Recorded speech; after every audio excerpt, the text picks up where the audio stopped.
Le Fonds d'appui aux femmes de Côte d'Ivoire, le FAFSI, a bénéficié à plus de 420 000 femmes entrepreneurs dans toutes les régions de notre pays. Nous poursuivrons nos efforts pour permettre aux femmes de Côte d'Ivoire d'accéder à plus de ressources financières et de créer des activités génératrices de revenus.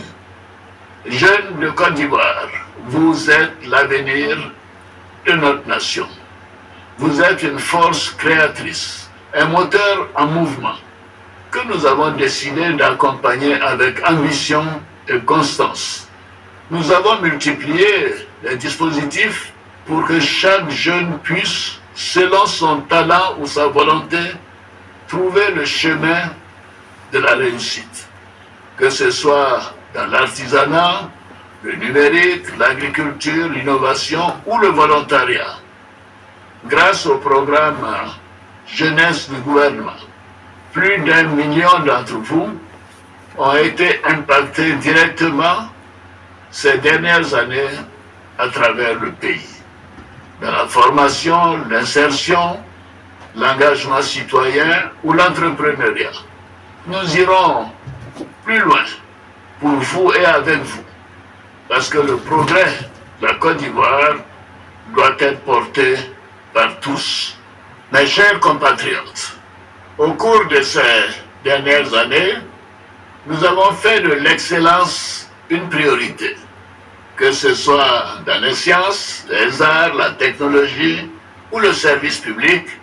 Nous avons décidé d'encourager le mérite, de promouvoir les talents et de créer des conditions d'épanouissement pour nos élites de demain.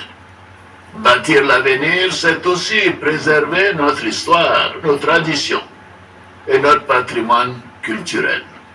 C'est pourquoi je me réjouis du retour d'ici la fin de l'année du tambour parleur Djindji Ayokwe, symbole ancestral du peuple Adjan. Arraché il y a plus d'1 siècle, il revient enfin sur sa terre grâce à une diplomatie active.